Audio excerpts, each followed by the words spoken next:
noite a todos. Hoje eu vou terminar o capítulo 5 com a infelicidade real, a melancolia e as provas voluntárias, o verdadeiro cilício. Alguns autores, quando se diz a infelicidade real, eles usam também o termo de desgraça real. Na realidade, quando a gente pensa em desgraça, a gente pensa numa palavra muito feia, né? Muito pesada para a gente ouvir. Mas ela tem muitos outros significativos que não precisa ser necessariamente uma coisa muito ruim. E quando eu digo para vocês, vamos pensar na desgraça real, na infelicidade real, a nível mundial, o que vem à nossa cabeça? As grandes catástrofes, né? Os grandes terremotos, as guerras, né? Nós aqui temos, infelizmente, alguns exemplos, né? Nós temos Brumadinho, depois nós tivemos Rio Grande do Sul, que foi uma tragédia muito grande, né? E, pessoalmente, a gente poderia dizer que essa infelicidade são todas as coisas que não dá certo para a gente. Que a gente projeta, que a gente trabalha, que a gente batalha, mas no fim não dá nada certo. Não é isso que a gente pensa de uma infelicidade real? Mas no Evangelho não é isso. Isso são acontecimentos programados. Isso são acontecimentos que tinham que ser. Porque a gente sabe muito bem que, por exemplo, pegando novamente o exemplo nosso aí do Rio Grande do Sul, teve pessoa que na última hora não foi para lá. E a casa, o lugar onde ele estaria, foi tudo alagado, foi tudo soterrado. Então nada é por acaso. Tudo que acontece tem o toque de Deus, né? Então no Evangelho é o contrário. A infelicidade real é o dinheiro, é a fama, é o mau uso do dinheiro, é o mau uso da fama. Porque se o dinheiro vier de um trabalho honesto, digno, mais do que perfeitamente louvável que você usufrua disso. Mas o que acontece? Eu vou pegar aqui até um exemplo do Jorge Larrat, que ele diz o seguinte: nós já vimos muitas histórias até parecidas com isso. Nós sabemos que várias pessoas, principalmente quando está na adolescência, um pouco mais velho, eles querem porque querem ser cantores, eles querem ser artistas.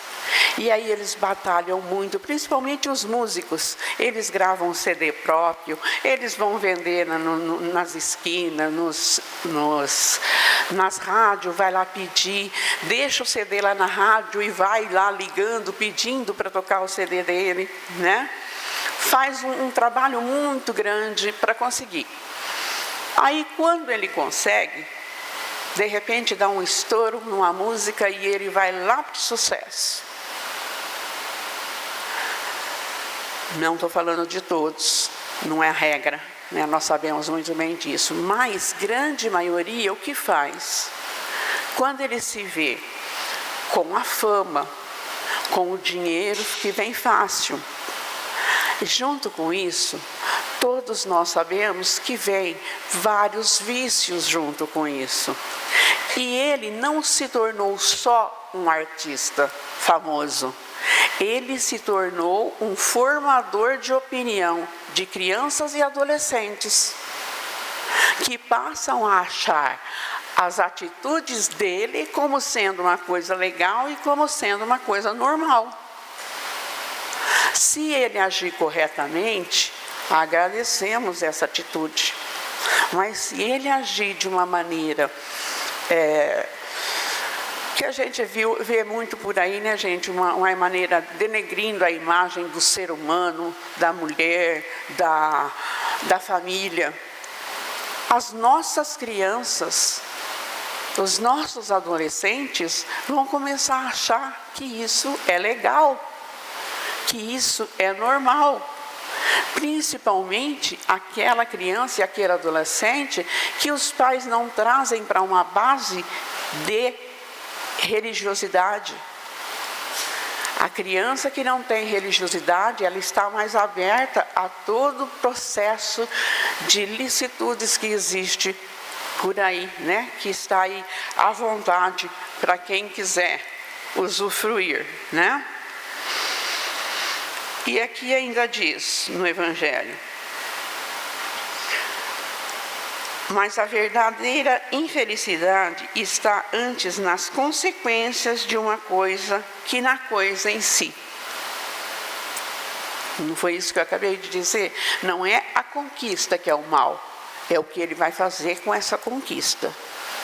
Então nós temos que ter muita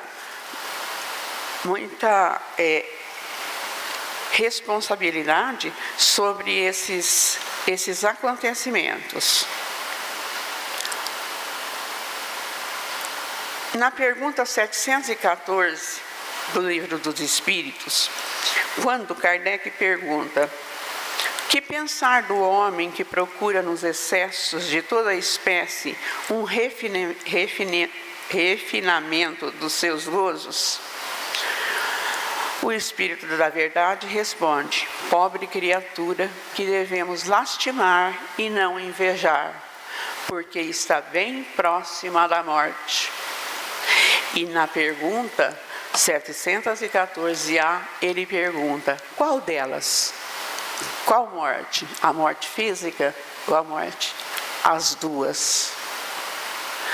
Então, para vermos o cuidado que temos que ter com a conquista,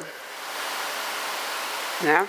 E isso não é só no fato da conquista de um artista, como eu dei um exemplo, que essa é uma coisa que acontece muito, que a gente vê, mas também aquela pessoa que trabalhou, que batalhou, que montou uma empresa, e que nessa empresa não paga os funcionários como deveriam, abusam de horários.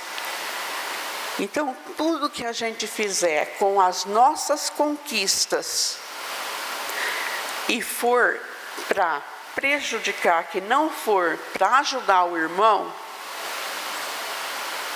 é mais débitos que nós estaremos amealhando para pagarmos depois. Tá? Então, gente, vamos prestar bastante atenção que, olha, o Espiritismo, pois, esclarece-vos e recoloque sobre sua justa luz a verdade e o erro, tão singularmente desfigurados por vossa cegueira. Então agires como bravos soldados que, longe de fugir ao perigo, preferem as guerras de combate, arriscando a paz, que não lhes pode dar nem glória e nem progresso. Então, é muito fácil a gente querer, mas vamos prestar muita atenção no que a gente consegue, no que a gente pede, né? Olha, eu vou contar uma história para vocês de um pedido. Essa história também foi contada pelo Jorge Larrat, que ele diz o seguinte: tinha um senhor, pai de família, e ele tinha 3 filhos. Aí a esposa, ele trabalhava muito, ele trabalhava bem, era um bom funcionário de uma boa empresa, e ele trabalhava e a esposa saía, gastava o tempo inteiro, e os filhos não queriam saber de nada com nada, e ele pedia para a esposa dar uma segurada, para ajudar, e era a mesma coisa que não falar nada, que ninguém ouvia. E ele orava e orava todos os dias, pedindo para que Deus desse um jeito na família dele.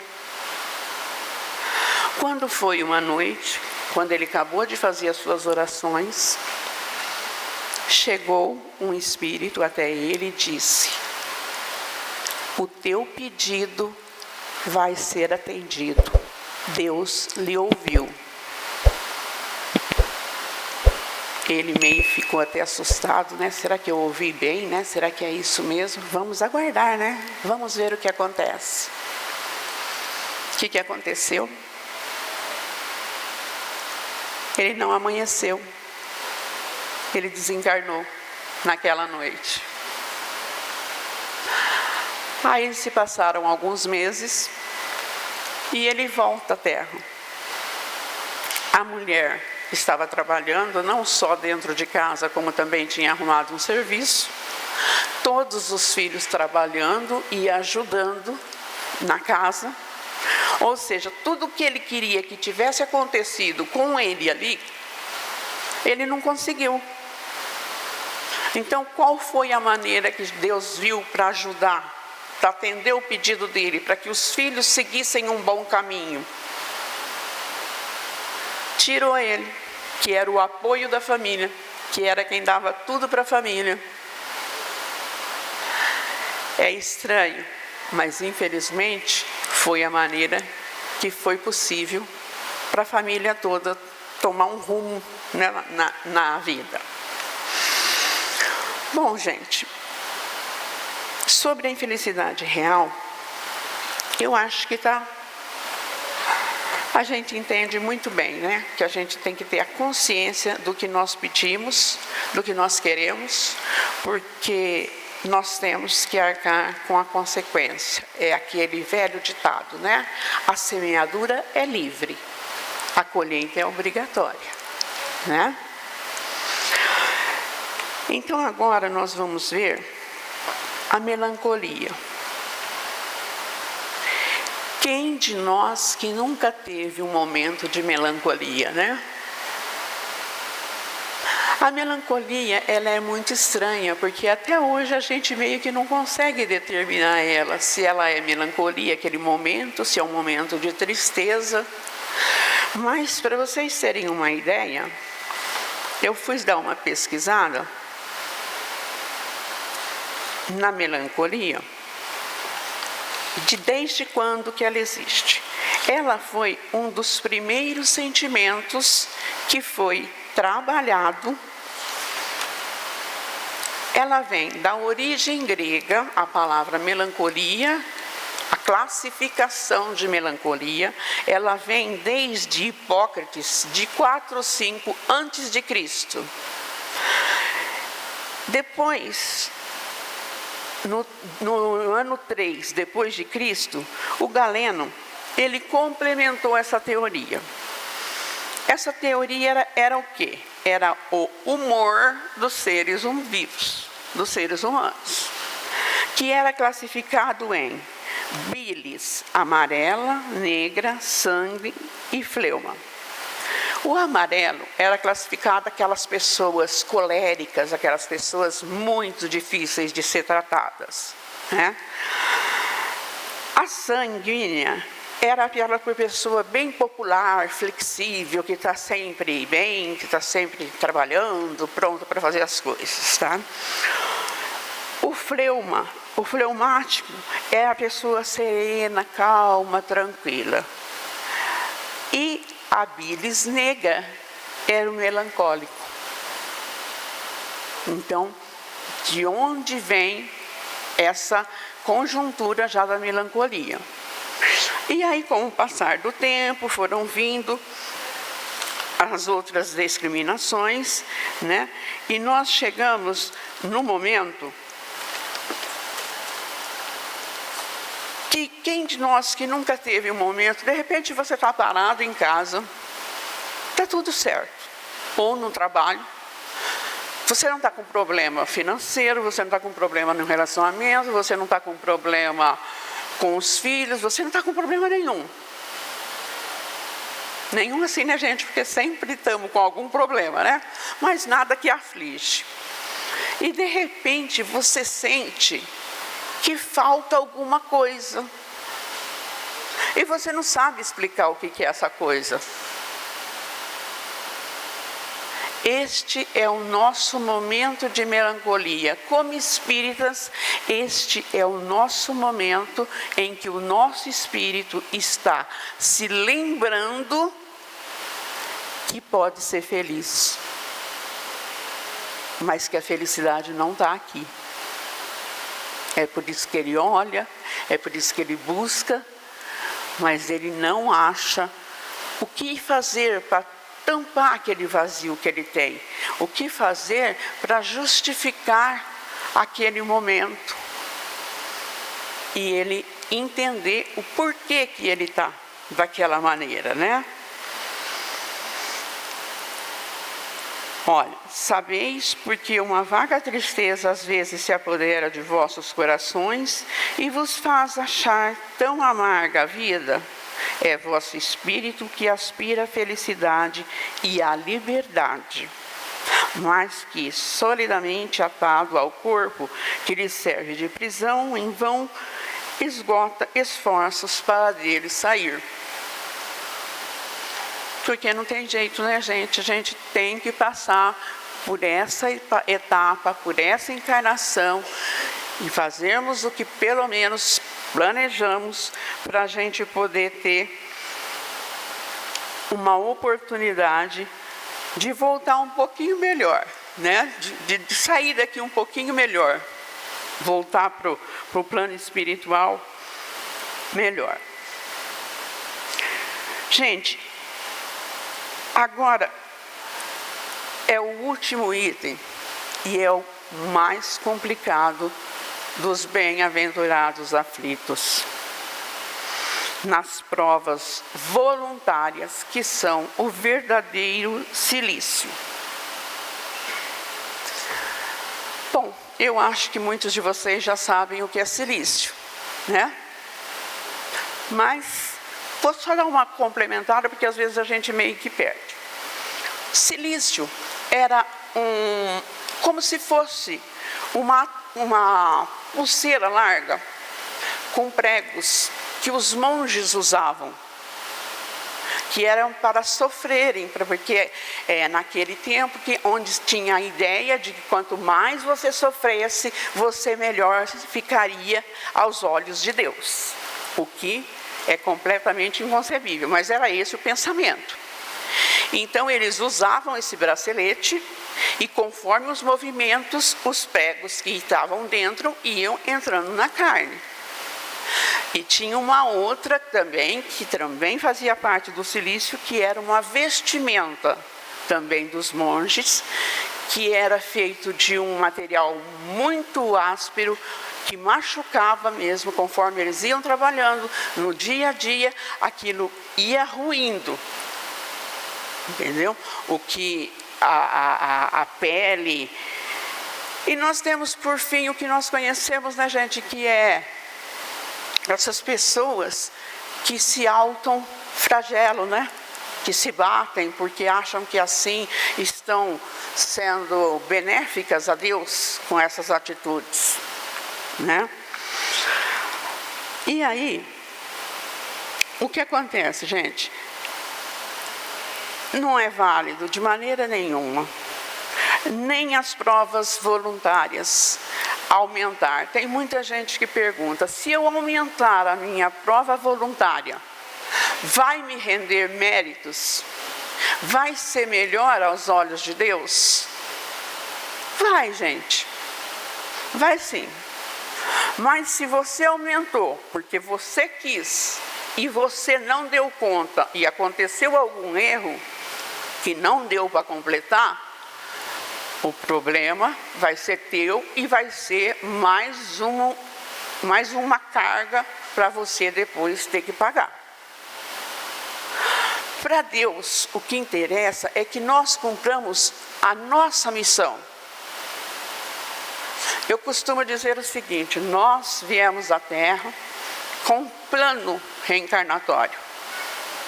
Este plano nós podemos agir da maneira que a gente quiser, porque Deus também nos deu o livre-arbítrio. Então eu posso seguir o meu plano, como posso não seguir. Eu sempre digo assim, nós viemos com um plano. Nós não viemos com roteiro. O roteiro é fácil. O roteiro, cada um está no seu lugar, cada um fala no momento certo, ponto, chegaremos no final feliz, acabou. Mas nós não. Nós, com o nosso livre-arbítrio, nós temos o direito de escolher diferente do que nós planejamos antes de reencarnar, né? Então, gente, aos olhos de Deus, o que é importante é que nós cumpramos o que nós prometemos. Esse é o verdadeiro trabalho que nós viemos fazer. Mas nós temos que fazer esse trabalho de uma maneira de corpo e de alma e de espírito. Por exemplo, eu peguei no meu plano, eu iria tomar conta da minha mãe, que ficaria acamada quando eu tivesse, não sei quanto tempo, ela, tá bom, aconteceu, aconteceu. Eu cuido da minha mãe? Eu cuido da minha mãe. Só que eu coloco a minha mãe, levo para minha casa, aí eu coloco a minha mãe lá naquele quartinho, sabe? Aquele quartinho onde a gente guarda até umas coisinhas lá, que por um acaso tem uma cama, então é ali que a gente coloca. Você alimenta, você dá banho, você faz tudo o que maquinalmente você faria. Só que não é esse o nosso plano, não é essa a nossa tarefa. A nossa tarefa é acolher essa mãe com o mesmo amor que nós somos acolhidos quando chegamos. É levá-la para o melhor lugar de nossa casa. É tratá-la com todo carinho, com toda atenção. Vai dar trabalho? Vai, gente. E nós demos trabalho. Como hoje os nossos netos dão trabalho para a gente, né? Os filhos dão trabalho. A gente sabe disso, é sequência da vida. A vida vai passando e a gente vai começar a voltar, né, a ser criança. A gente vai dar trabalho, a gente vai fazer as necessidades na cama, se não tiver quem cuida da gente vai ficar parado num lugar, se alguém não for ali, tirar a gente, levar para outro lugar. Então, tudo isso tem que ser feito com o corpo e com o espírito. Tem que ser feito em comunhão. Tá? Essa sim é uma prova que é bem vista aos olhos de Deus. Aqui no próprio Evangelho diz: há aqui uma grande distinção a se fazer. Quanto a vós particularmente, contentai-vos com as provas de Deus vos envia, e não aumenteis a carga por vezes já tão pesada.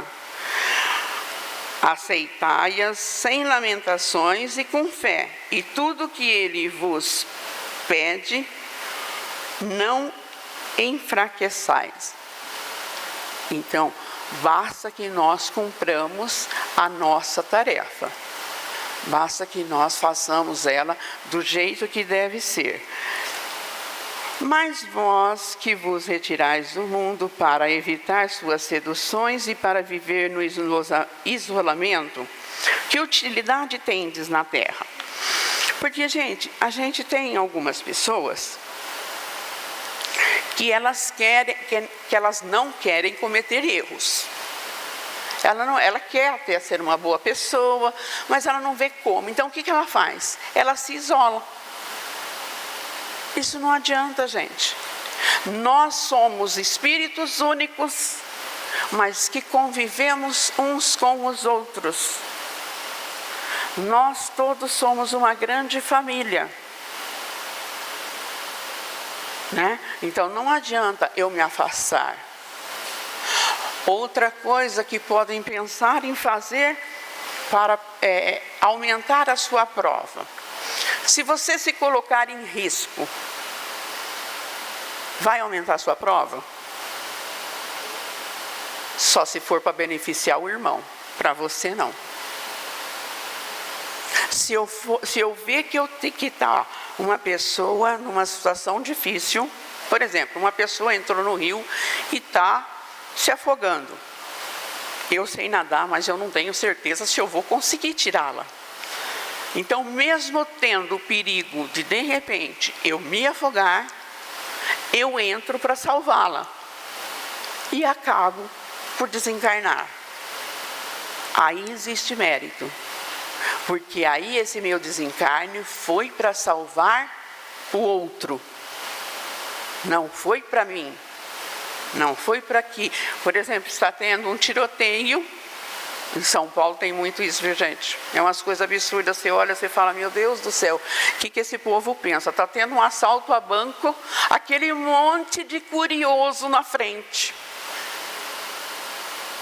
Acho que eles não têm muito noção de até onde chega um projétil de uma arma. Se numa dessa você desencarna, o que acontece? Ah, você não sabia que podia acontecer? Não tem como, né? Não tem jeito de dizer que não tinha conhecimento, que olhando um assalto num banco com polícia e ladrão trocando tiro, que não pudesse aparecer uma bala perdida.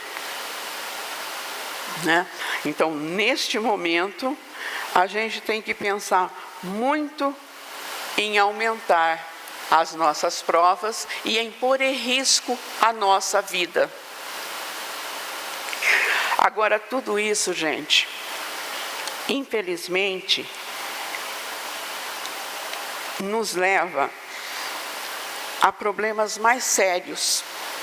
Porque, junto com a infelicidade real, com a melancolia, com não saber trabalhar direito com as nossas provas, nós entramos nos problemas de saúde mental. Né? Aí o que vem? Vem a depressão, que tudo sai tudo desse caminho. Você está achando que a sua vida, ela não está feliz, que você mereceria mais. E você vai somatizando, e você vai guardando aquilo para você. Aí você começa a entrar nesse momento de melancolia com maior frequência. Quando de primeiro você só dava uma parada e ficava pensando, o que será que está acontecendo? Mas daqui a pouquinho alguém te chamava, você já voltava para o trabalho, você já dava atenção para a esposa, para o esposo, para o filho, para os pais, estava tudo bem. Aí você começa a aumentar esse número e a se fechar. Aí as pessoas te chamam, mas você não escuta mais. Né? É o primeiro passo para a depressão, que infelizmente é a doença do nosso século. Né? Você precisa trabalhar as suas ações de uma maneira muito firme. O Espiritismo veio para nos ensinar que nós temos um porquê de estarmos aqui.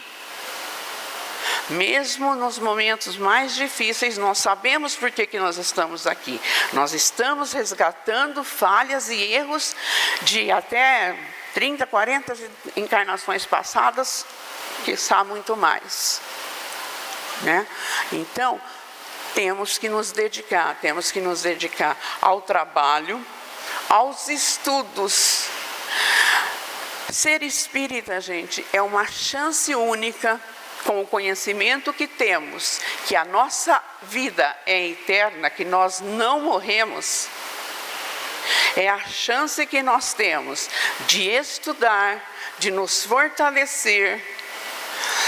Toda palestra que eu dou, eu gosto muito de falar o seguinte, gente, pelo amor de Deus, vamos cuidar da Terra. Vamos cuidar do nosso planeta, porque nós vamos voltar muitas vezes aqui ainda. Então, às vezes, a gente pensa, eu vou semear hoje uma árvore, mas eu nunca vou aproveitar dessa árvore. Isso aí vai demorar 50, 60 anos para produzir alguma coisa. Quem te garante que você não vai aproveitar? Quem pode dizer, não, eu vou sair daqui, eu já vou para a regeneração, eu estou tudo certo, já cumpri minhas provas, está tudo certinho, gabaritei. Não tem jeito, né? Nós não temos essa certeza. Então, enquanto nós não temos essa certeza, nós temos que trabalhar, nós temos que estudar. O trabalho do Espírito, ele pode ser feito de tantas maneiras. O acolhimento. Gente, o acolhimento é uma das coisas mais importantes que existe, principalmente numa casa espírita. Quantas vezes vocês já encontraram alguns colegas que eram, por exemplo, de um outro centro que veio para esse, porque disse que não me senti acolhido lá. Ou saiu daqui e foi para outro dizendo que, não sei, não me dei bem. O que é esse não dar bem? É a falta de acolhimento. É o trabalho que nós temos que agir. O trabalho incessante que nós temos que estar a todo momento. Listas de trabalho. Aqui no Zé Xavier, então, você pode escolher o que você quiser fazer. O horário que você quiser fazer, não tem desculpa. Se você trabalha, tem um tempinho à noite. Se você faz, tem durante o fim de semana. Porque nós precisamos ser comprometidos com a nossa religião, com a nossa espiritualidade. Não basta eu dizer que eu sou espírita e eu vou uma vez por semana assistir uma palestra e tomar um passe, achando que o passe é um milagre. Não, ele é uma bênção que tem que ser posta em ação depois. Não adianta você tomar um passe e você continuar com as mesmas atitudes. Você vem aqui porque você não está bem, aí você toma o passe. Aí você sai daqui e você continua agindo da mesma maneira, praticando os mesmos atos, indo aos mesmos lugares. Aí você vai voltar na outra semana precisando de passe novamente. Então, gente, é um caminhar, é um mudar de vida, é um mudar de direção. Isso tudo estava no nosso plano. Isso tudo estava já planejado para a gente trabalhar. Então vamos sempre pedir aos nossos anjos guardiões, vamos sempre pedir aos nossos amigos que nos apoiam, para que a gente faça da melhor maneira possível essa nossa estadia neste momento, essa nossa passagem pela Terra nesse instante. E como hoje é o final do Evangelho Bem-aventurados aflitos, eu vou pedir para vocês prestarem atenção numa música que ela é muito importante. A hora que você não souber o que fazer, a hora que você estiver atravessada, a hora que você falar para onde que eu vou, o que eu vou fazer, procure essa música e ouça ela.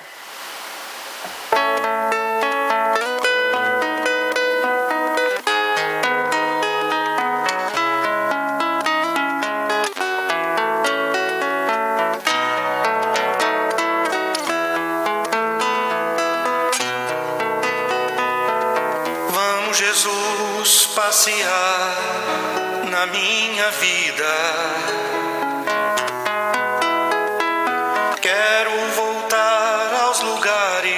Em que fiquei só, quero voltar lá contigo, vendo que estavas comigo. Quero sentir teu amor a me embalar.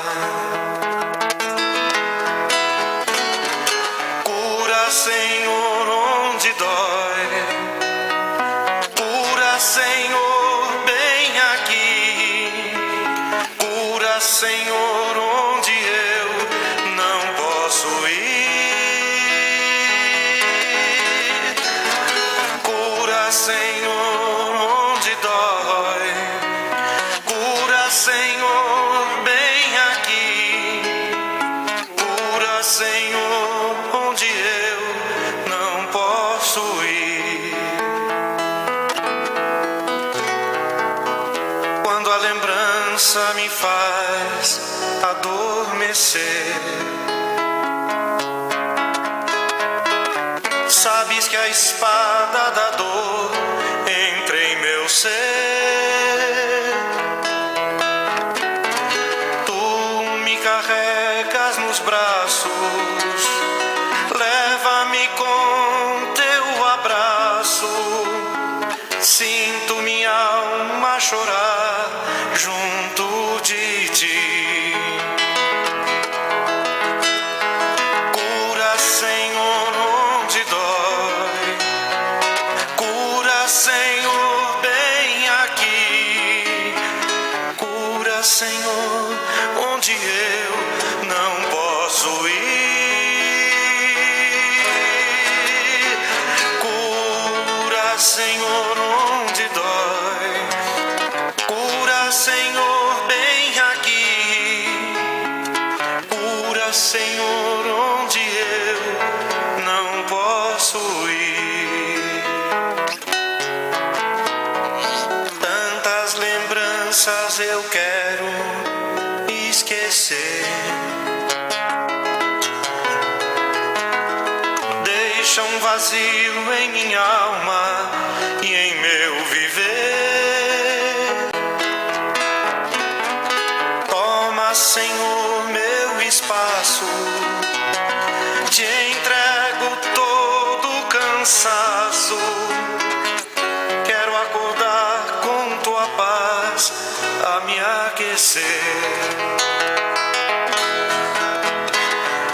Cura, Senhor, onde dói. Cura, Senhor, bem aqui. Cura, Senhor, onde eu não posso ir.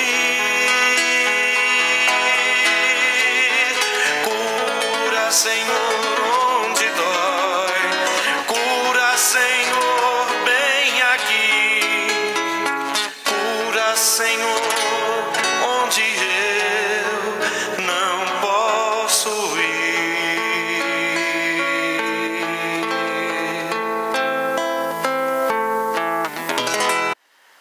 Que a paz de Jesus esteja com vocês a todo momento. Confie sempre que nós temos um Deus maior que cura a hora que for preciso e aonde nós estivermos. Basta acreditar, basta ter fé. Quando sua vida não tiver um destino, não tiver uma saída, coloque nas mãos dele.